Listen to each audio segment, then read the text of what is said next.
A Los Angeles podcaster fights off a robber who stole $25,000 worth of his equipment. We hear the full story from the man who's had his business completely shattered. Welcome to After Hours, presented by Law&Crime. I'm Sam Goldberg.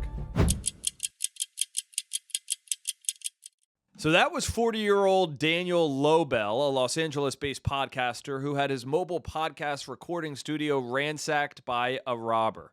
Lobel, who hosts his own podcast, also rents out his mobile studio to other LA-based podcasters. According to Lobel, a robber broke into his mobile studio at 1:56 p.m. and stole $25,000 worth of microphones, soundboards, cameras, and other recording equipment. Almost 2 hours after the robbery took place at 3:56 p.m., the burglar then came back to seemingly wipe off his fingerprints on Lobel's bus. That's when Lobel decided to confront him.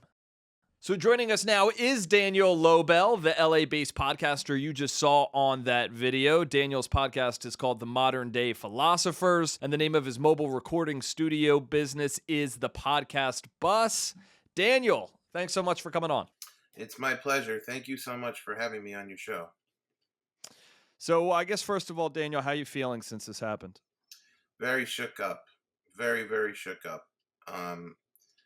I was just talking to my buddy Matty Goldberg, and I was telling him, if I don't get out of my car right away, I start feeling like I'm in a horror movie where the cameras are coming closer to the car from outside. I'm like constantly looking over my shoulders, and I'm surveilling everybody in the neighborhood, and I'm not sleeping well. I'm kind of run down because I'm not getting good sleep. Man, I'm sorry to hear that. I hope, hopefully you're improving a little bit each day. So how did he get into your backyard? He walked up the neighbor's driveway initially and jumped over the wall. And then the second time he came in through the alley and jumped over the wall. So he entered a different way both times. Huh. So how did he get into the bus? Was the bus unlocked? Well, the bus was locked within the premises. I was at home, but it was closed up. It's got several doors. It wasn't deadlocked. So, but how many layers of locks do you really need? The guy is coming in. He's coming in. And then how'd you know he came back the second time when he was wiping off his fingerprints? Did you see him on a security camera, or you just saw him in your backyard? I just saw him in the backyard. I came in the house. Well, first of all, I saw the doors of the bus were open, which I would never leave the doors of the bus open. So when I saw that on the security cameras, my first thought was that my wife did it. Not that she's ever done that, but you blame your wife. I'm like, she must have needed something and went in there and left the doors open. I guess I'll just go out and close them. It didn't even occur to me that someone had broken in and robbed me. I walked up to the bus to close the doors, and my worst fears were realized when I saw my camera wasn't mounted on the wall. That's the first thing I noticed, and I went in there, and my heart just dropped, because this is I worked my ass off to pay for this equipment, one piece at a time, for at least a year and a half. It was insane. I just work and work and work and buy a lens and work and work and work and buy a camera and work and work and work and buy some wires. So I go back in the house, and I start looking at the surveillance footage to see what happened. And I realized I missed the robbery by about 8 minutes. While I was in the house, it was happening. But, you don't hear what happens in your backyard. And I just kept watching the footage over and over obsessively, trying to find any kind of clues. And I did that for 2 hours, but it felt like 2 minutes. Because I was just my head was spinning from the robbery. Then I walked back outside to be okay, let me just properly assess the damages and see what happened and what I'm actually missing and everything. And when I walked back outside the second time, I looked up, and right in front of me is the guy. And he was back. He was cleaning his fingerprints off the bus. I didn't know what he was doing, because my mind didn't have time to process that he is cleaning his fingerprints off the bus. I just saw a guy with mask, same guy from surveillance, now in the yard, now sees me. And I thought, this is a killer be killed situation, because this guy, for all I know, he's a psychopath. I don't know what he has on him. He's already robbed me. He's already broken in twice to my property. I don't know if he's got a weapon on him. and my back door is now open, and my little girls are inside, and my wife is inside, and I have to protect my family. And I realized this is a fight to the death situation. I'm going to have to make sure that, I do everything I can to make sure that guy does not go into my house. So I went after him. I said, I'm going to kill you. I'm going to murder you. And I tried to pull my kid's trampoline out of the playhouse, but it was jammed, and I didn't have time to figure it out. So then I just pushed the playhouse at him. I tried to like jam him between the playhouse and the bus, but he escaped that.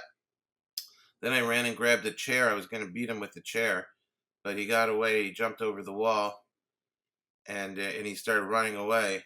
And I went nuts. I'm like, come back. I just want to talk to you. I just want to talk to you because and then I said, and then like he kind of like turned around as he was running, and I said, I'm gonna blow your brains out. I'm gonna shoot you. I'm gonna kill you. Like I don't want that guy ever coming back again. But like my inner Tony Soprano awoken. Like I was like I was ready to do whatever I had to do to protect my family in that moment. Yeah, it makes sense. It's like you said, your family's inside. It is in that moment a kill or be killed type situation. Did he say anything to you when you were confronting him? He says, I didn't do anything to you. I didn't do anything to you, which is obviously absurdly untrue. Yeah, it's like the But he was, getting white what? fingerprints. I was gonna say, then why was if he said that, why was he in a mask and wiping his fingerprints? Obviously. I think he was just trying to confuse me. And I've also found a suspect from watching hours and hours of surveillance footage of people walking past my house. And I think he's a white guy. And I think he's robbed people before. And I think he knows to, like, if he speaks to try and make himself sound like a different ethnicity to throw people off. That's my takeaway. So I think he was doing a very bad Spanish accent. Huh. So you mentioned you filed the police report. You think he's a white guy. Has there been any updates other than that? No, I mean, I found footage of this guy who fits his profile walking past my house in a very suspicious, weird way where his girlfriend trails him by like a house. And then like he goes somewhere and then she follows him like diagonally, and then they cross the street and they both disappear together. And then they both walk back together. I don't when they walk past my house, they walk back together on the other side of the street. But when they walk past my house on my side of the street, they didn't want to be walking together. I don't know what that's about, but it's suspicious.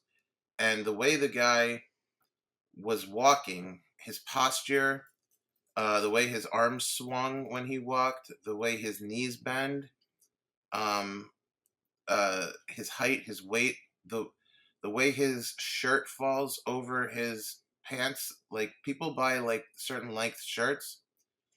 This guy buys shirts that are a little like too long. Like people buy the long kind of shirt. So anyway, one thing I've heard is that like people tend to dress the same, even if they're wearing different clothes. They tend to buy the same kind of clothes.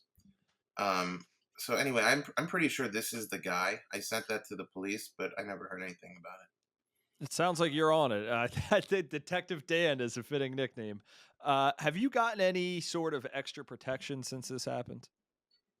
it. I've picked up a few weapons. Makes I sense. won't disclose more than that, but I've got a few weapons. What's the plan to rebuild the studio beyond the GoFundMe? That is the plan. I mean, I have insurance that is not coming through. I had to get a lawyer. I don't know what that'll turn out to be, but they found a technicality by which they feel they don't have to pay. I think that's what insurance companies do best, is they figure out how not to help you. I'm hoping that they surprise me and turn this all around and become an honorable company, but that remains to be seen. Um, and uh, and so the GoFundMe at this point is it. And besides from my pending legal battle with insurance, and I just want to get back to work. I just want to get equipment and get in there and get my clients back in there and get back to creating content and making money for my family and paying the rent and normal life to the extent that it can be normal right now. Um, I would really just like to get back to work. Yeah, and I hope you do sooner than later. I would love to have you back on when either you or the police catch this guy. So, Daniel Lobell, thanks so much for coming on. His GoFundMe link is in the description. Really appreciate you, Dan.